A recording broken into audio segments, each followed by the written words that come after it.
아멘. 자, 베드로 후서 보겠습니다.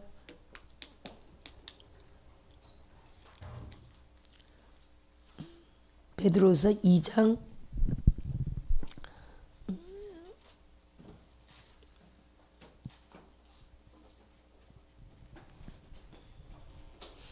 자, 어디서부터 보냐면요. 2장 여기서부터 좀 볼까요?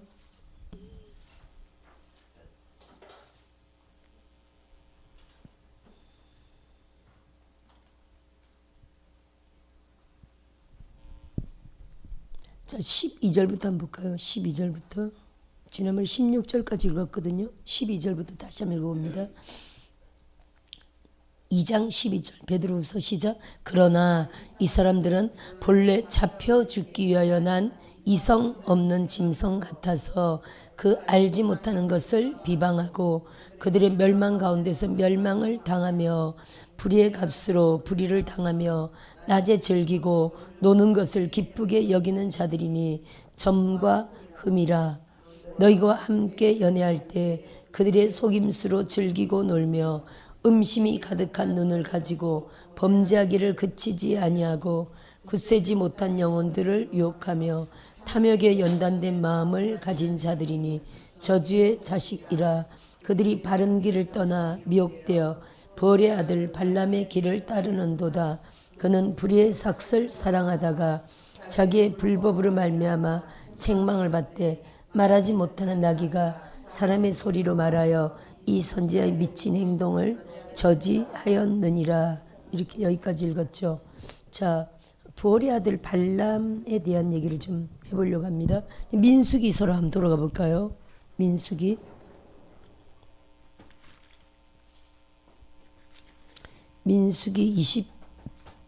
22장부터 나오죠. 아마 발람이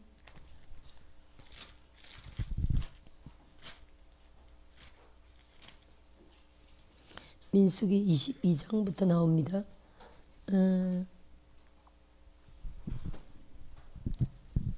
자, 발람에 대한 이야기를 좀 해야 되겠네요. 자, 발람에 대한 게 어디 22장 좀 줄여서 얘기한다면 5절에 이제 단어가 나오는데 5절 볼까요? 시작. 그가 이제 발락 왕이 사신을 부올의 아들 발람의 고향인 강가 부돌에 보내어 발람을 부르게 하여 이르되, 이렇게 나오죠. 좀 줄여서 6절 시작. 우리보다 강한 이스라엘 말합니다. 우리보다 강하니 청하건대 와서 나를 위하여 이 백성을 저주하라. 내가 혹 그들을 쳐서 이겨 이 땅에서 몰아내리라. 그대가 복을 빚는 자는 복을 받고 저주하는 자는 저주를 받을 줄을 내가 알미니라. 자, 여기까지 우선 읽었는데 무슨 말입니까? 그 당시 발람에 대한 소문을 지금 말하는 거죠.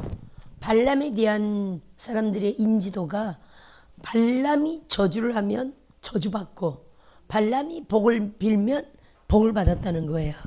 할렐루야. 자, 그러면 발람이 어떤 사람일까요? 여러분, 성경적으로 발람은 누구라고 말할 수 있습니까?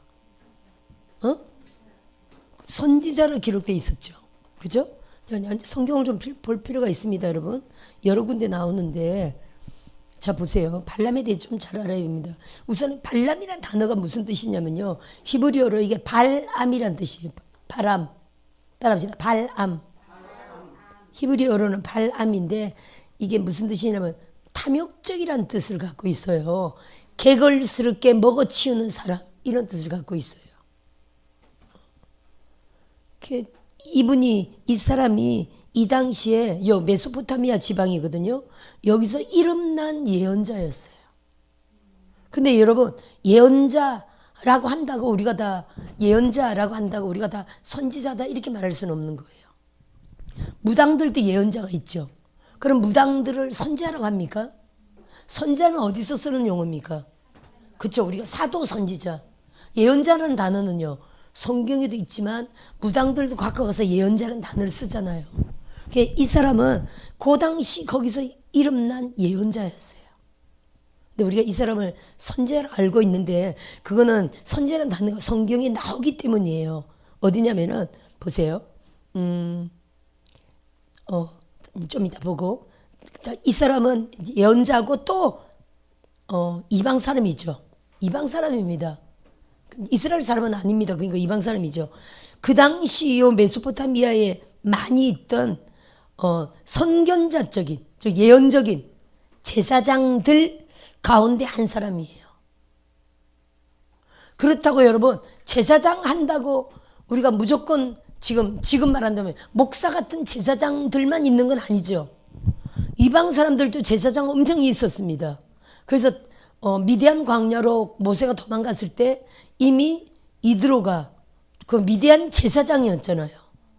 미디안 제사장이면 하나님의 제사장입니까? 그렇게 볼 수가 없거든요. 이방신 제사장이라고 그 당시에 봐야 됩니다. 그리고 또요. 우리가 요셉의 기록에도 요셉이 그 애굽으로 갔는데 온 제사장, 그죠? 자기 부인 이름이 여기 창세기 41장 정도에 나올 텐데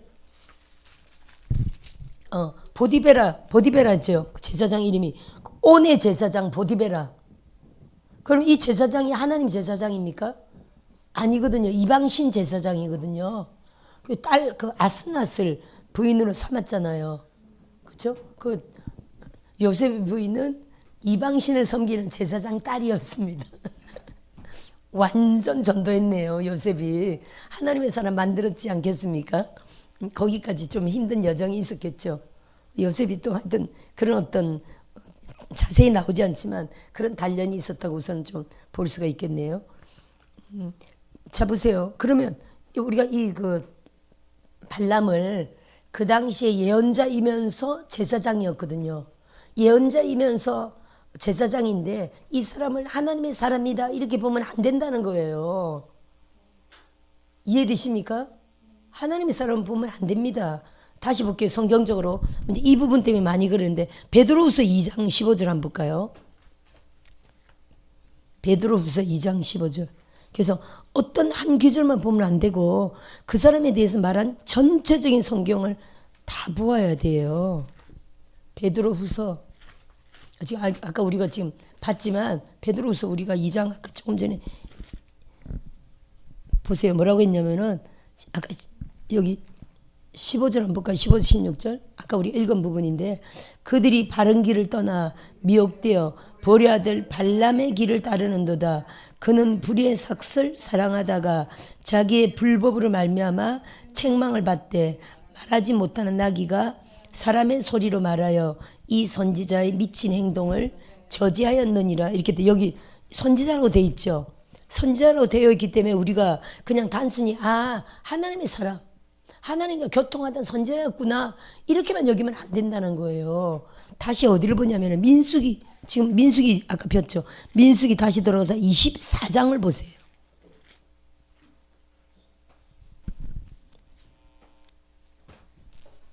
24장 24장 시작 1절. 발람이 자기가 이스라엘을 축복하는 것을 여호와께서 선히 여기심을 보고 전과 같이 점수를 쓰지 아니하고, 자 점수를 쓰지 않고, 그러면 지금까지 발람의 모든 사역은 점수를 가라는 거죠. 맞습니까 여러분? 발람은 점수를 가요 여러분. 아까 그 선지자라고 했던 부분은 우리말로 선지자였지만 아마 이렇게 이해하시면 돼요. 예언자다 이렇게 이해하시면 된다는 거예요. 맞습니까? 우리가 예언자하고 선지자는 또 다르죠. 차원이. 선지자는요 완전한 하나님의 사람을 선지자라고 하는 거죠. 예언자는 무당 쪽에도 있다 그랬잖아요. 아까 그 선지자라고 한 단어는 우리말로 기록됐지만 우리가 이렇게 영어, 히브리, 헬라어, 원어를 다 보면 뜻이 다른 부분들이 많죠. 그냥 예언자 수준이다 이렇게 이해하시면 돼요. 여기 정확하게 우리가 선지자들은 점수를 씁니까 안 씁니까?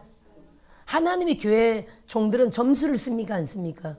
안 쓰죠. 정확하게 주의 종들은 안 씁니다. 근데 이 사람은요 점수를 썼다 그랬잖아요. 그럼 뭡니까? 점술가다 이렇게 이해하셔야 되죠. 따라합시다. 점술가다. 아멘. 그러면 다시 보세요. 여호수아 13장 22절 한번 볼까요? 여호수아 13장 22절. 더 정확하게. 그래서 아까 베드로후서의 그 선지자 얘기 때문에 이 사람이 하나님과 교통하는 그냥 주의 종이었구나 그렇게 생각하면 안 된다는 거예요. 몇 절부터 했자고요? 14장 몇 절? 13장 13장 그렇죠. 22절 보세요. 다시 시작. 이스라엘 자손이 그들을 살려고 하는 중에 보올의 아들 점술과 발람도 칼날로 죽였더라. 이게 정확한 표현이에요, 여러분. 따라합시다. 점술과 발람이다. 그러니까 선지자 발람 이렇게 하면 안 되고요. 점술과 발람이 정확한 표현이에요. 그는 예언자였고 일종의 지금 무당식으로 예언자였고 점술가였다. 근데 다시 볼게요. 이게 정확한 표현이고요. 22장으로 다시 돌아갑니다. 민수기로. 다시 돌아갑니다. 그런데도 우리가 민수기 22장 보면 하나님이 발람에게 찾아오시는 내용이잖아요. 이거는 우리가 이렇게 이해하셔야 돼요, 여러분. 하나님이 독단적으로 찾아갈 수가 있어요, 없어요? 아니, 있죠. 하나님은. 그죠? 하나님은 스님도 많이 찾아가셔가지고 꽃가루 떨어가지고 목사 만드는 경우가 있더라고요. 이렇게 목사 된 스님들 간증을 제가 좀 많이 봤는데 지금 다 기억은 못하지만 그런 내용들이 있더라고요. 절에서 스님으로 있는데 하나님이 갑자기 찾아오셔가지고 꽃가루 떨이셨어. 그런 경우들도 있습니다. 몇 유명한 스님들이 그렇게 해서 목사가 됐더라고요. 그렇다고 무슨 전도 현장에서 된 게 아니라 아무도 자기를 안 찾았는데 하나님이 절에 찾아오셔가지고 목사가 된 사람들도 있었어요. 이럴 수 있습니다. 그러면 왜 하나님은 지금 발람에게 찾아오셨습니까? 왜냐하면 발락 왕이 이스라엘을 공격하려고 저주하려고 발람을 지금 부르러 사람들을 보낸 거죠. 그랬더니 하나님이 이스라엘을 보호하려고 독단적으로 점술과 발람에게 하나님이 찾아가신 행위죠. 아멘. 근데 이 발람이 지금 하나님을 이해하잖아요. 하나님을 평소에 섬긴 사람은 아니었어요. 근데 하나님이 찾아왔을 때 이해했습니다. 다시 이 내용을 잠깐 볼까요? 발람을 이렇게 이해해야 돼요. 자, 발람이 보세요. 지금 6절에 보니까 발락이 이제 사람들을 보내 사신들이 이 백성을 저주하라. 이게 발락의 말을 전달한 겁니다. 그죠? 부르게 하여 이르되 발락이 이렇게 말했습니다. 그랬더니 7절에 보니까 발락의 말을 그들이 전함해. 그죠? 전했죠? 그랬더니 8절이 이렇게 말합니다. 발람이 그들에게 이르되 이 밤에 여기서 유숙하라. 여호와께서 내게 이르시는 대로 너희에게 대답하리라. 이렇게 돼 있죠. 여기서 이제 우리가 발람이 평소에 여호와와 교통하는 사람이었구나. 교통하는 선지자였구나. 이렇게 이해한단 말입니다. 근데 정확하게 아까 여호수아나 여러 군데 보면 점술을 썼고 점술과 발람이다. 이렇게 이해하고 있잖아요. 아멘? 그럼 우리는 이 부분을 이렇게 이해할 수도 있습니다. 그 당시에 이렇게 신탁이라는 단어를 알죠? 이방 신을 섬기는 사람들에게서 나오는 단어입니다. 신탁이 뭡니까? 신에게 나아가는. 그들은요, 우리는 여호와 하나님만 유일신이다 이렇게 믿죠. 예수 하나님, 성령 하나님, 한 분이신 하나님만을 믿습니다. 다른 신은 미신 잡신은 그들이 존재할지라도 인정 안 합니다. 미신이다, 잡신이다고 우리는 추방하는 자들이지만 이방 신을 섬기는 사람들은요, 모든 신을 다 인정해요. 그런 개념으로 이해하셔야 돼요. 다신을 섬기고 있어요. 그죠? 그래서 이 발람이요, 많은 이방신을 섬기는 자인데 뭐도 인정한다고요 지금? 여호와도 인정하는 자다 이렇게 이해하셔야 돼요. 그래서 이들은 영매자들이잖아요. 쉽게 영들과 접촉하는 자들이에요. 이게 우리가 무딘 우리들은 잘 모릅니다만 영으로 아주 민감한 사람들은요, 성령의 음성도 잘 듣고 귀신의 음성도 잘 듣고.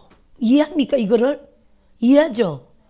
아니, 성령도 잘 느끼고 귀신도 잘 느끼고 영으로 굉장히 민감한 자들이 있거든요. 이제 그런 자들은 이제 귀신적으로 오는 거는 많이 차단하고 성령적으로만 확 열려서 아주 민감한 선자가 되는 걸, 예언적이고 선자가 되는 걸 우리가 많이 봅니다. 깨끗하게 자기를 잘 다스리면요. 근데 이제 특히 이제 이런 이방신을 섬기는 이런 예언자들은요, 이런 예언자들이 하나님만이 아니라 다 신을 섬긴다. 그런 이치로 본다면요, 많은 신들을 경우에 따라 그들이 신에게 나아가서 경우에 따라 그들은 신을 섬긴다는 거예요. 그래서 지금 이 경우에 지금 발락의 요구인데 누구를 저주하라 그랬습니까? 이스라엘을 저주하라 그랬죠. 근데 이 발람이 이스라엘이 섬기는 신이 누굽니까? 여호와잖아요. 그래서 지금 이게 말하기를 여기서 유숙하라. 이 부분을 이렇게 해야 돼요. 그들이 섬기는 여호와란 신에게 내가 나아가서 여호와의 명령을, 여호와의 음성을 들어버리라. 그가 작은 신입니까? 큰 신입니까? 여호와가. 이 당시에 엄청난 유명한 신이었잖아요. 이 민수기인데 애굽을 초토화시킨 신 아닙니까? 함부로 할 수 있는 신입니까? 아닙니까? 함부로 할 수 있는 신이 절대 아니죠. 발람도 함부로 못해요. 내가 이 자세한 얘기를 안 하고 있지만 그 당시 여러분, 우리가 그 당시 상황으로 들어가서 유추해 봐야 돼요. 발람이 함부로 못해요. 와, 이스라엘이 섬기는 신인데 이스라엘 저주하라고? 그건 내가 함부로 할 수 있는 부분이 아니야. 내가 여호와께 나아가서 그가 하라는 대로 할 것이다. 지금 이 말인 겁니다, 여러분. 이런 식으로 우리가 이해할 수 있습니다. 대충 그 상황이 이해가 되죠. 그래서 이게 발람이 여호와를 섬긴다 이런 입장이 아니라 다신을 섬기는 사람이라 여호와만 섬기는 우리와 다르게 모든 신들을 인정하고 어떤 경우에 여호와와도 영적으로 교통할 수 있는 자다. 여호와의 음성도 자기가 원하면 영적으로 들을 수 있는 자다. 이렇게 이해해야 된다니까요. 이해되십니까? 아멘. 그래서 결국 여호와가 나타나시죠. 9절에 보니까 하나님이 발람에게 임하여 말씀하시대요. 발람이 하나님 음성을 들으려고 딱 나아갔더니 하나님이 이스라엘을 보호하기 위하여 발람에게 임하셨다는 내용이에요. 그리고 우리가 이 내용을 선지자가 하나님과 교통했고 결국 하나님의 말을 안 듣고 다른 방향으로, 하나님 말을 들을 수밖에 없었죠. 저주는 못했죠. 근데 나중에 다른 방향으로 이스라엘을 저주받게 한 사건인데, 그죠? 이렇게 우리가 이 내용을 읽고 하나님과 교통하던 선지자구나 이렇게 이해하면 안 되고, 전체적인 모든 게 뭐라고요? 따라합시다. 발람은 점술가였다. 이게 정답이에요. 그리고 유명한 예언자였다. 아니, 왕이 기억하기를 그가 복을 빌면 복을 받고 그가 저주하면 저주받는다. 이런 강력한, 아니 무당들도 저쪽들도 그들의 어떤 능력이 있잖아요. 그 강력한 영향력과 능력을 행사하던 예언자고 점술가였다는 거예요. 이렇게 이해하시길 주의 이름으로 축원드립니다. 아멘. 그도 이스라엘을 함부로 저주할 수는 없다. 그들이 섬기는 여호와의 음성을 들어야 된다라고 생각했고요. 결국 여호와의 명령을 따라 이는 저주하지 못한 겁니다. 결국 저주하지 못한 거죠. 그래도 욕심을 부려서 어떻게든 그 욕심을 담내서 갔더니 하나님이 나귀를 통해서도 그의 발을 막았다는 내용이 지금 연결되고 있는 내용이죠. 자, 그럼 25장을 한번 볼까요? 아니, 25장이 아니라 그럼 하나님이 23장에 한번 볼까요? 여기 23장 3절에 보세요. 이스라엘을 저주하라는 명령을 받고 저주하러 갑니다만 절대로 저주를 못합니다. 5절에도 보세요. 여호와께서 발람의 입에 말씀을 주시며, 따라합시다. 말씀을 주셨다. 아니, 하나님은 꼭 목사 입에 말씀을 줄 수 있습니까? 아닙니다. 하나님은 모든 나귀 입에조차도 말씀을 주실 수가 있습니다. 그렇게 발람을 하나님이 전적으로 사용하셨다 이렇게 이해하셔야 돼요. 저기 뭐 여러 번 나오니까 넘어가고요. 그 다음 25장을 한번 봅시다. 25장. 25장에 자 이스라엘이 시딤에 머물러 있더니 그 백성이 모압 여자들과 음행하기를 시작하니라 이렇게 돼 있죠. 자 결국 발람은요 절대로 이스라엘을 자기 임의로 저주할 수 없었습니다. 왜냐하면 하나님이 강권적으로 발람의 입을 사용했고 발람을 사로잡아 가지고요 절대 저주할 수 없었습니다. 이 발람이 깨를 낸 게 뭐냐면은 요 내용인데 지금 25장 내용인데 2절 보세요. 그 여자들이 자기 신들에게 제사할 때 이스라엘 백성을 청함해 백성이 먹고 그들의 신들에게 절함으로 이스라엘이 바알볼에게 가담한지라 여호와께서 이스라엘에게 진노하시니라.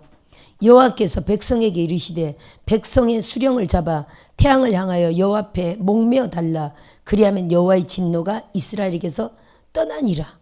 요 사건이 여기 넘어가면 24,000명이 죽었던 사건이에요. 연병으로. 그죠?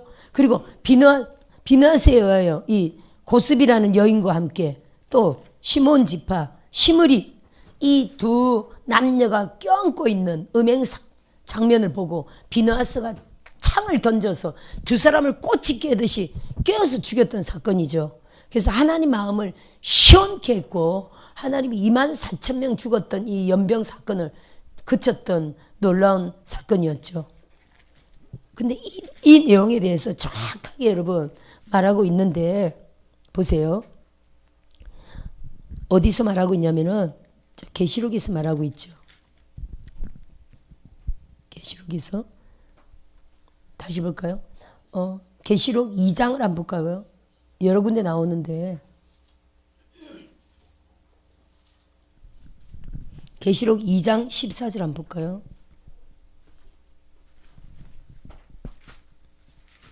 계시록 2장 14절 찾았습니까? 2장 14절 한번 보세요. 자, 시작. 그러나 내게 두어 가지 책망할 것이 있나니 거기 내게 발람의 교훈을 지키는 자들이 있도다. 발람이 정확하게 여기 말하고 있죠. 발람이 발락을 가르쳐. 자, 무슨 말입니까 여러분? 자기 입으로는 절대로 저주를 못해. 하나님의 영이 자기 입술을 사로잡아 가지고 축복만 하게 해. 발람이 아무리 그 재물이 탐이 나도요 자기가 절대로 저주할 수가 없어. 여호와가 자기 입을 사로잡아 가지고 축복만 하게 해. 그래서 결국 그 재물이 탐나서 했던 방법이요 발람이 발락을 가르친 겁니다. 발락 왕이시여 저의 입으로는 절대로 여호와가 제 입술을 사로잡아서 제가 저주할 수가 없습니다. 근데 왕이시여 이스라엘 백성을 저주는 못하지만 그들이 저주받게 하는 방법이 있습니다. 그 방법이 뭐라고요? 그들이 죄 짓게 하는 방법입니다. 그 죄를 바로 음행으로 연결시켰다는 거예요. 아멘. 그들이 음행하도록 이끌었다는 내용이죠. 아멘. 지금 아니 이스라엘 사람들이 보세요. 발락을 가르쳐 이스라엘 앞에 걸림돌을 놓아 이렇게 돼 있죠. 우상의 재물을 먹게 하였고 또 행음하게 하였느니라. 자, 광야에 있는 이스라엘 사람들이 지금 가장 취약점이 뭡니까? 가장 취약점이 뭡니까? 아니죠. 먹는 거. 이들이 지금 늘 불평했다는 게 뭡니까? 아니 만나로 배부르게 먹여는 주지만 너무 단촐하잖아요. 식탁이. 그죠? 물론 우유도 있습니다. 그죠? 짐승이 많이 우유도 있고 또 하나님이 자주 고기도 먹여주시지만 우리 같은 사람은 1년 내내 고기 안 먹어도 예를 들어 고기 먹고 싶다는 생각을 안 해요. 식성 자체가. 그냥 있으면 잘 먹고 없어도 지금까지 한 번도 고기 먹고 싶다는 생각을 해본 적이 없어요. 뭐 치킨 먹고 싶다 이런 생각 평생 해본 적이 없어요. 식성이. 하지만 나물 좋아하고 미역줄기 반찬 잘 해놓으면 너무너무 좋아하고 그 하나만 있으면 고기 안 먹어도 되고 이런 식성이라 광야에서도 잘 견뎠을 것 같아. 근데 식성이 다르잖아요. 예를 들어 우리 막내 아들 승리 같으면 상에 진수성찬이 있어도요 엄마 먹을 게 하나도 없어 이래요. 우리는 잡채니 떡이니 부침개니 잔뜩 있어 식혜니 뭐니 너무 좋잖아요. 명절 음식을 했잖아. 조기에다가 막 명절 음식. 근데 걔는 예를 들어 거기다가 갈비찜이 하나 있어야 돼. 갈비찜이 없다. 다른 반찬 잔뜩 있다 그러면 엄마 먹을 게 하나도 없어요.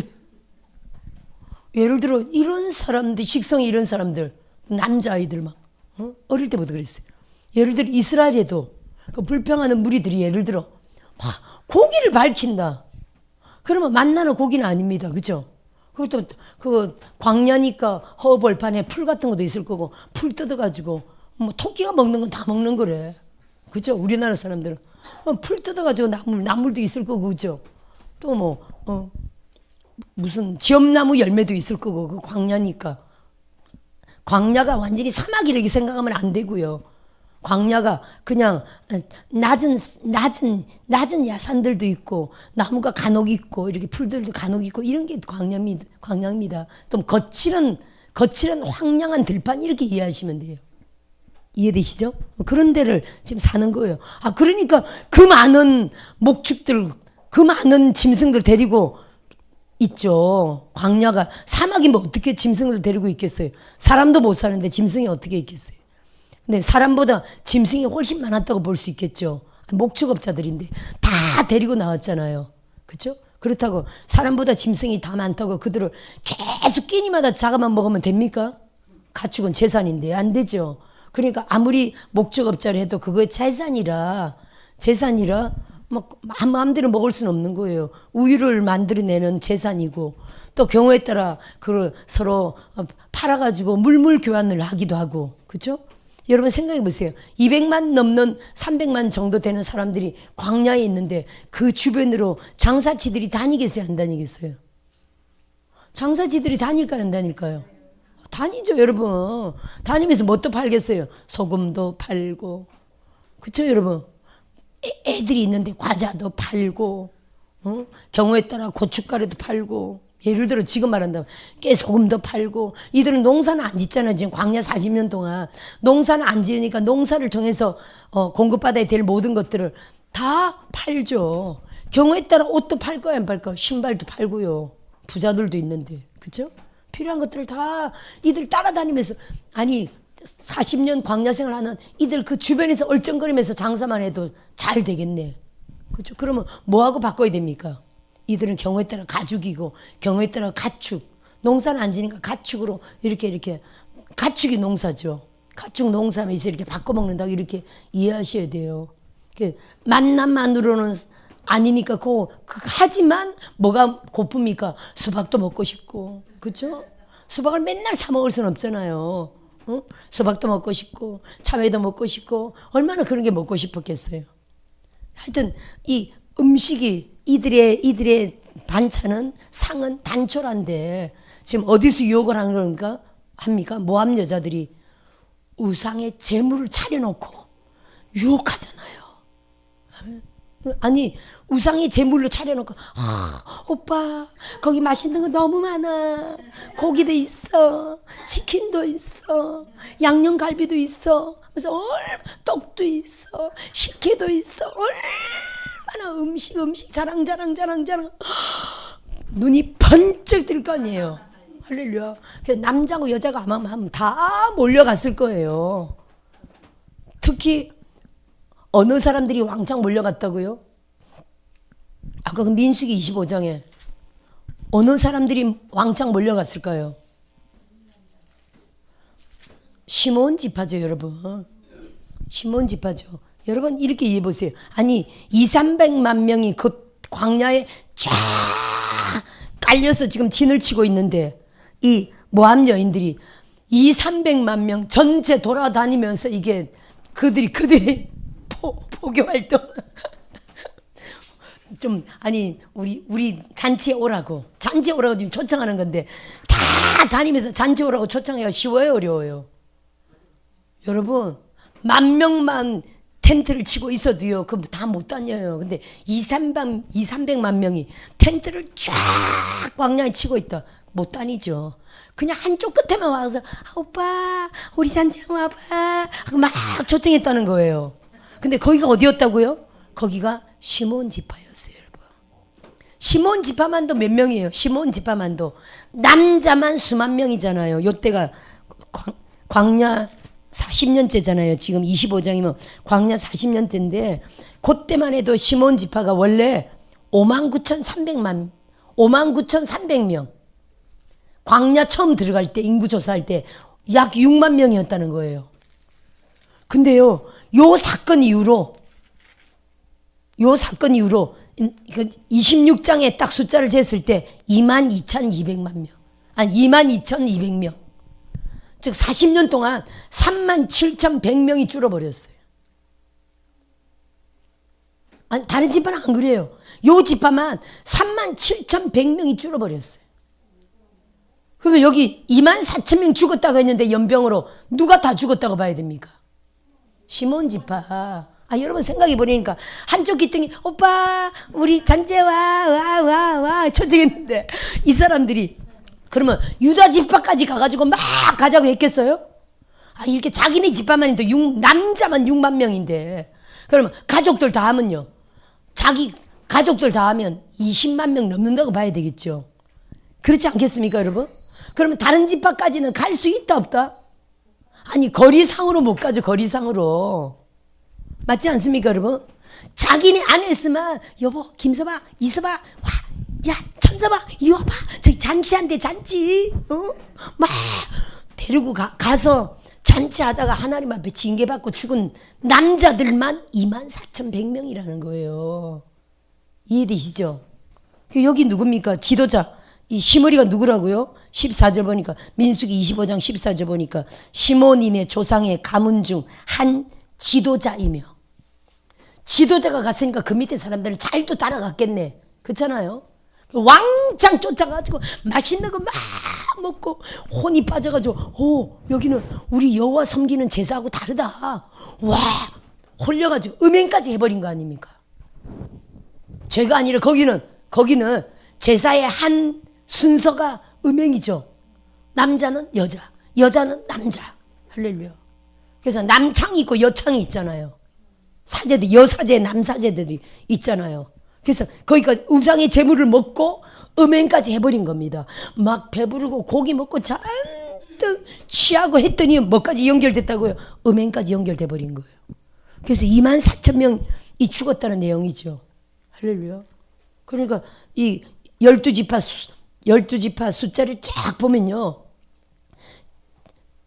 처음 숫자 1차, 2차 이게 숫자가 쫙 나오는데 아무도요, 에브라임이 마이너스 8천이에요. 1차, 2차 하고 보면 납달리도 마이너스 8천이에요. 다른 지파는요, 줄은 지파가 별로 없어요. 갓 마이너스 5천, 르벤 마이너스 2,770 이러고요. 전부 다 플러스, 다른 지파는 다 플러스 됐어요.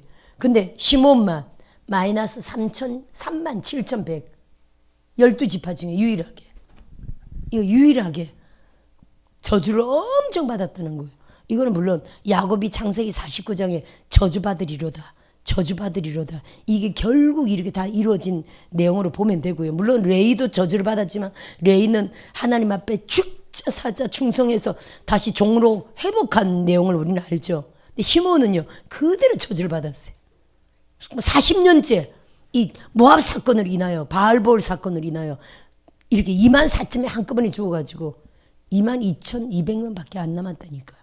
시몬은 나중에 보면요, 그 땅을 분배받을 때도 보세요, 존재감이 없어집니다. 시몬 지파는.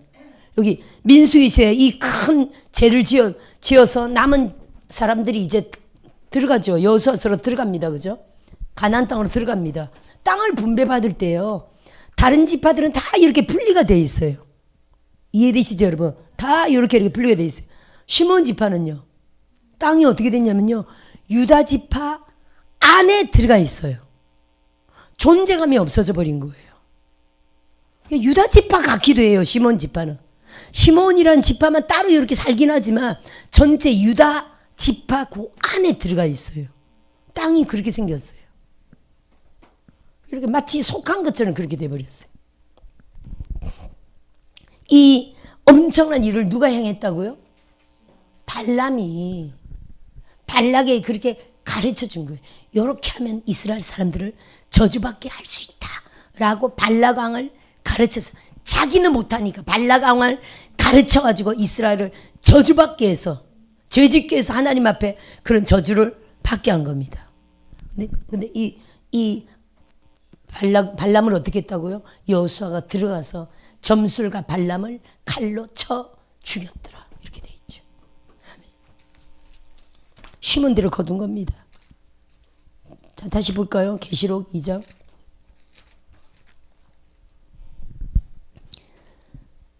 이 선지자의 미친 행동을 저지하였느니라. 17절. 자, 이 사람들은 물 없는 샘이요 광풍에 밀려가는 안개니 그들을 위하여 캄캄한 어둠이 예비되어 있나니 그들이 허탕한 자랑의 말을 하며 그릇되게 행하는 사람들에게서 겨우 피한 자들을 음란으로서 육체의 정욕 중에서 유혹하는 도다. 이렇게 돼 있죠.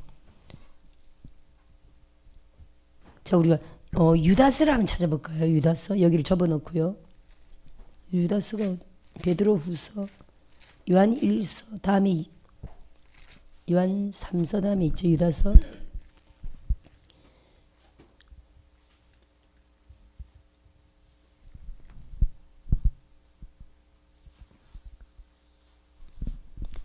우리가 조금 전에 읽은 말과 비슷한 말을 한 사람이 있는데 유다서 1장에 한번 보세요. 여기도 비슷한 말 하고 있습니다. 여기 10절부터 한번 볼까요? 10절부터 1장 10절. 아니 이 유다서는 딱 1장으로 끝납니다만은 요 내용이 그래요. 내용이 여기 3절부터 보면 거짓 교사들에게 내릴 심판이잖아요. 거짓 교사들이 어떻게 인도한다는 겁니까? 물론 이제 그 당시에 영지주의를 거의 말한다고 봐야 되는데 영지주의 특징이 사람들이 음행에도 죄질 구원받는다라고 가르쳤거든요. 육은 필요 없다. 영적으로만 구원받으면 된다. 육체는 죄를 지었다 상관없다. 영지주의 한 여러 가지 주장지 한 특징이 그랬었어요. 그게 거짓 교사들이거든요. 거짓 교사들이 여기 보세요. 이거 조금 읽어볼까요? 힘써 싸우라. 4절 보세요. 거짓 교사에 대한 내용입니다. 시작. 이는 가만히 들어온 사람 몇이 있음이라.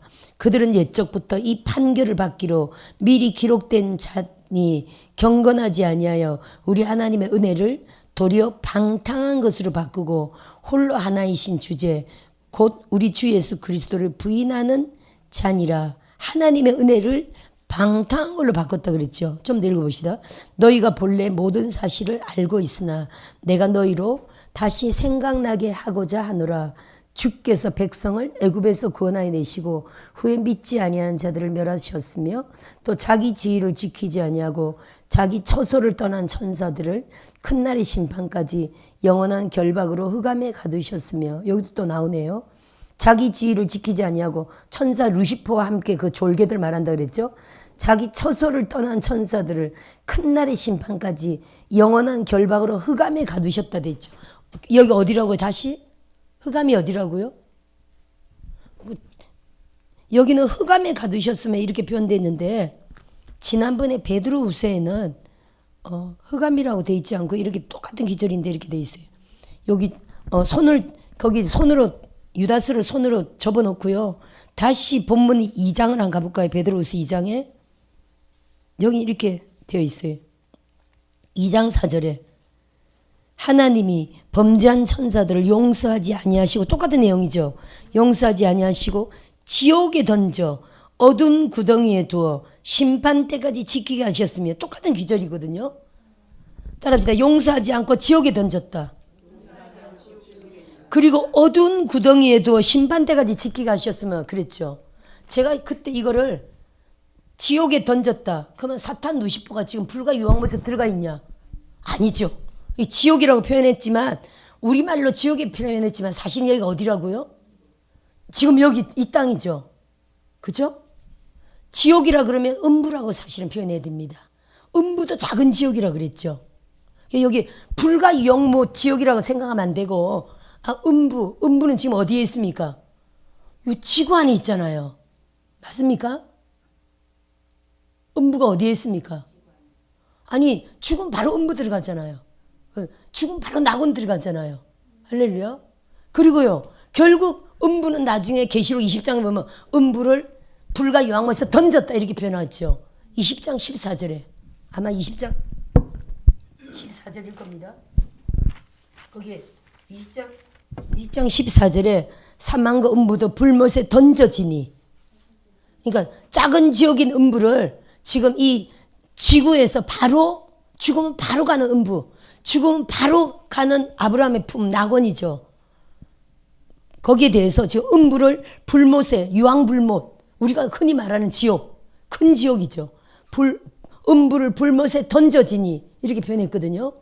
지금은 이렇게 이해해야 돼요, 여러분. 지금 아까 베드로후서 2장 4절에 범죄한 천사들을 용서하지 않고 지옥에 던져서 거기는 어두운 구덩이고 심판 때까지 지키게 했다 이렇게 표현했지만, 다시 또 유다서를 보기에 조금 표현이 다르죠. 유다서는 표현이 어떻게 되어 있다고요? 똑같은 건데, 자기 지위를 지키지 아니하고 1장 6절에 자기 처소를 떠난 천사들을 큰 날의 심판까지 영원한 결박으로 흑암에 가두셨음 이렇게 돼 있죠. 여기는 지옥이라고 표현하지 않고 흑암, 아까 어두운 구덩이, 근데 영원한 결박. 그렇다고 지금 천사가 꽁꽁 묶여가지고 꼼짝 못합니까? 아니 무슨 뭐 볼 같은 데 들어가서 꼼짝 못하게 가져 있습니까? 그렇지 않죠. 영원한 결박이고 흑암이라 표현하지만 하나님 말한, 아까 말한 지옥, 어두운 구덩이, 흑암 어디라고요? 지옥이라니까요. 제가 어제 단톡에 하나 올린 게 있는데 혹시 안 나가셨으면 제가 임사체험 혹시 보셨나요? 굉장히 은혜로운 내용이던데. 근데 그게 이제 천국에 대한 내용이었는데 꼭 보셨으면 좋겠어요. 정말 너무나 영광스러운 천국. 따라합시다. 너무나 영광스러운 천국. 그분이 아마 목사님이었을 거예요. 목사님이 가신 천국이었는데 말로 표현할 수 없이 아름답고 영광스러운 천국. 말로 표현할 수, 이 세상에 어떤 말로도 표현할 수 없는, 제가 그 부분을 듣는데 눈물이 그렇게 나더라고요.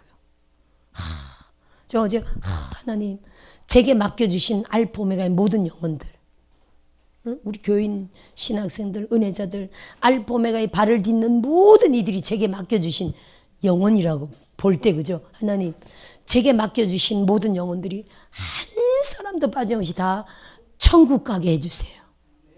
그 기도를 제가 했어요. 그분이 표현하는, 말로 표현할 수 없는 너무나도 영광스러운 천국을 체험한 거예요. 제가 그 부분을 듣는데 눈물이 그렇게 나더라고요. 울면서 기도를 했어요. 한 사람도 빠짐없이 천국 가게 해달라고. 진짜 우리 천국 가야 되겠죠. 할렐루야. 그러면 그 영광스러운 천국에 있던 천사가 지구를 왔는데 지구가 놀이터입니까? 따라합시다. 천국에 비해 지구는 천사에게 감옥 같은 곳이다. 이해하시죠? 천국에 비해서는 흑암이에요. 천국에 비하면 어두운 구덩이에요. 천국에 비하면요, 여기는 감옥이에요. 천국에 비하면요, 여기는요, 영원한 결박이에요. 그렇게 표현하시면 돼요. 그렇게 이해하시면 됩니다, 여러분. 할렐루야.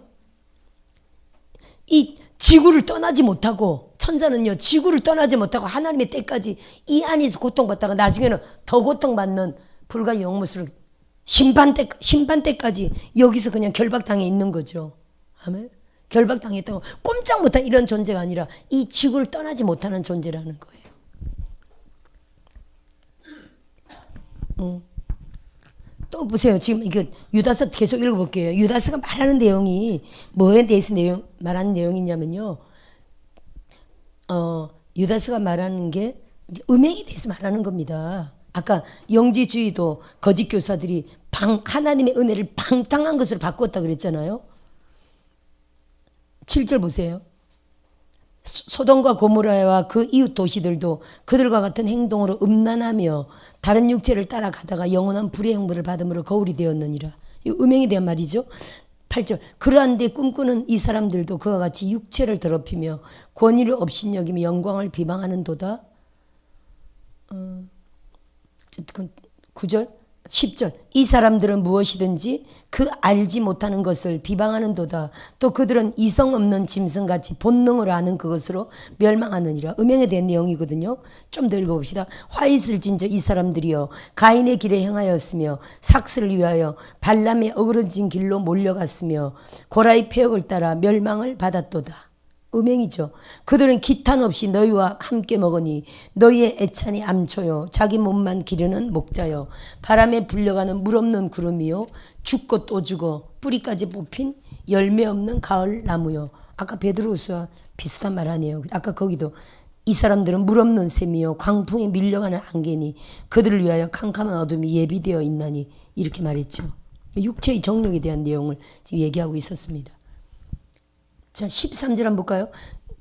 유다서 1장 13절 자기 수치의 거품을 뿜는 바다의 거친 물결이요 영원히 예비된 캄캄한 흑암으로 돌아갈 유리하는 별들이라. 그 다음에 누구 얘기를 하냐면은 14절에 에녹에 대한 얘기를 해요. 아담의 7대 손 에녹이 선지자죠. 이 사람들에 대하여도 예언하 이르되 선지자입니다. 보라 이 사람들에 대하여 예언했다. 이 사람들이 지금 어떤 사람들입니까? 앞에 쭉 내용한 게요. 에녹이 선지자로 사역하던 그 하나님과 동행했던 365년 동안 300년 동안 동행했던 에녹이 그 당시에 예언할 때 누구를 향해서 예언했다고요? 이렇게 음행하는 자들. 그 당시에도 이 사람들이 엄청 음행했다는 거예요. 그 에녹이 있던 상황에 사람들이 이랬다는 이야기 지금 또 하는 겁니다. 아담의 7대에서 에녹이 이 사람들에 대하여도 예언하여 이르되 앞에 지금 음행하는 이 사람들 얘기하는 거죠. 보라 주께서 그 수만의 거룩한 자와 함께 임하셨으니 주님의 강림과 심판에 대해서 얘기하는 거죠. 15절 이는 무사람을 심판하사 모든 경건하지 않은 자가 경건하지 않게 행한 모든 경건하지 않은 일과 또 경건하지 않은 죄인들이 주를 거슬러 한 모든 완악한 말로 말미암아 그들을 정죄하려 하심이라 하였느니라. 이 사람들은 원망하는 자며 에녹이 그 당시 전도하던 사람들이 원망하는 자며 불만을 토하는 자며 그 정욕대로 행하는 자라 그 입으로 자랑하는 말을 하며 이익을 위하여 아첨하느니라. 에녹이 얼마나 힘들었을지 여러분 이해가죠. 아니 자기 아들을 보면서 하나님 이 아들이 죽으면 이 땅에 심판이 온다며요. 이 땅이 끝이 난다며요. 그 계시를 받은 겁니다.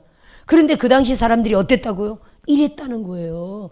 음행하고 동성연애하고 근친상간하고 이 흔한 죄들이었죠. 수간하고 짐승 들어가도 그런 더러운 짓을 하고 얼마나 죄를 따라 행하는지 부인들 많이 본능을 따라 행하는. 그리고 노아의 방주 사건 있을 때 사건이 그 창세기 6장에 나오죠. 창세기 6장 노아의 방주 사건이 있기 전에 그 땅에 이 내용들이 이런 내용이었습니다. 6장 1절 보세요. 사람이 땅에 번성하기 시작할 때 그들에게서 딸들이 나니 하나님의 아들들이 사람의 딸들의 아름다움을 보고 자기들이 좋아하는 모든 여자를 아내로 삼는지라. 또 이 말을 하나님의 아들들이 천사들이라고 해석하면서 천사들이 여자들과 관계해가지고 막 사람을 낳았다 이렇게 엉망진창으로 그렇게 해석하면 안 됩니다. 따라합시다. 그런 일은 있을 수 없다. 그런 일이 있을 수 없습니다. 아멘. 하나님 그렇게 천사를 만들지 않았어요. 천사와 사람이 관계한다. 이거는 그냥 다 상상 속에 전설 속에서 나오는 그리스 신화에서 나오는 이야기지 실제로 이런 일은 없습니다. 아멘. 없습니다. 여기 하나님의 아들들은요. 누구를 말하는 겁니까? 그렇죠. 노아의 셈, 함, 야벳. 셈과 야벳의 자손들을 말하는 거죠. 그죠? 셋의 그렇죠. 셋의 후손. 노아의 후손. 그 얘기를 하는 거죠. 하나님의 선택된 사람들. 셋의 후손들이 세상 사람들, 정욕적으로 사는 사람들을 보고 자기들이 마음에 들면 뭐 거의 1000년 살았잖아요. 그리고 노아도요. 500세 된 후에 자녀를 낳았잖아요. 그러면 수백 년 동안 관계하고 자녀를 낳을 수 있는 여성들과 500살이 돼도 여성들과 관계할 수 있다는 거예요. 남녀 간에 이성적으로 성관계할 수 있다는 거예요.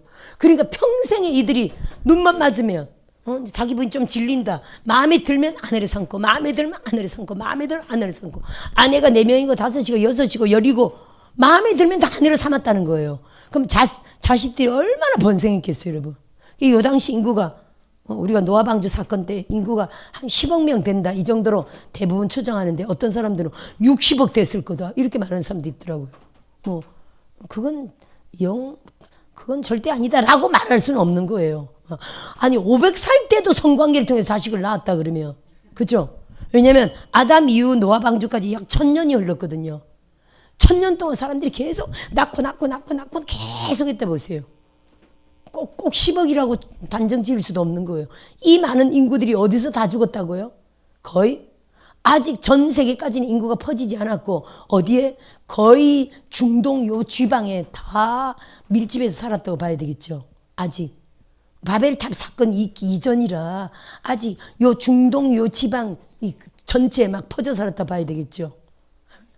그래서 우리는 대충 하여튼 10억 정도로 추정하는데 그보다 더 했을 수도 있습니다. 그 사람들이 다 노아 방주에 죽어가지고 짐승은 또 얼마나 많았겠어요. 그죠? 다 죽어가지고 뭐가 됐다고요 결국? 죽어가지고 유기체니까 결국 석유가 지금 된 거잖아요. 그래서 석유가 어디에 납니까? 대부분 95% 이상은 중동 지방에서 나죠. 그때 그 사람들이 다 거기 그대로 다 가라앉아서 묻혔으니까 그게 다 석유가 됐다는 거죠. 사람을 짜면 기름이 나와요, 안 나와요? 동물을 짜면 다 기름이 나오죠. 그죠?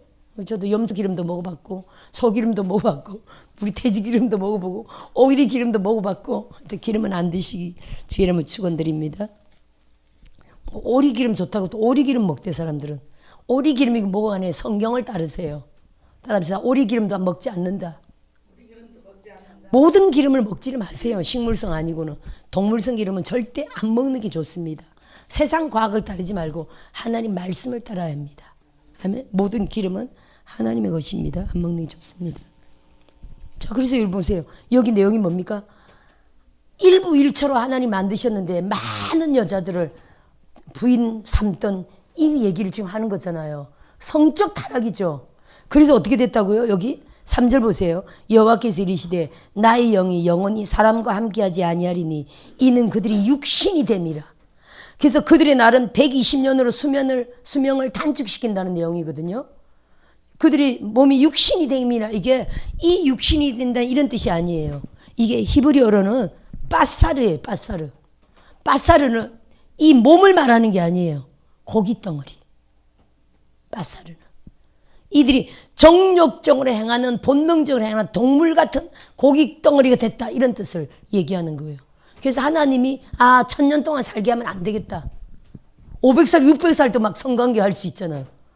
아담에 대한 기록을 보세요. 5장 3절 한번 볼까요? 5장 4절에 아담은 셋을 낳은 후 800년을 지내며 자녀들을 낳았으며 이렇게 말했지만 언제까지 성관계 했는지는 구체적으로 나오지 않고 이제 우리는 노아가 500세 이후에 성관계를 해서 자녀 3명을 낳았다.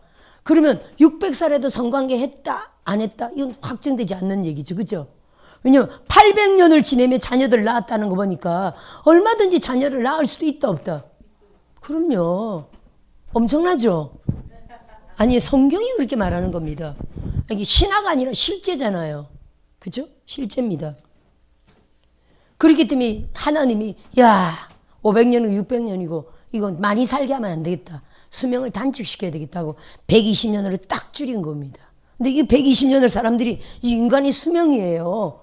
이걸 노아 방주를 120년을 지었대. 그건 그렇게 하면 안 되는 거지. 노아 방주가 120년 지었습니까?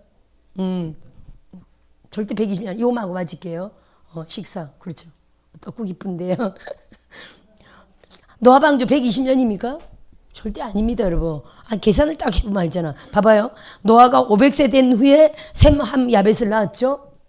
그러면 셈, 함, 야벳이 나중에 자부까지 얻었을 때 노아 방주를 만들기 시작하거든요. 8명이서. 그죠?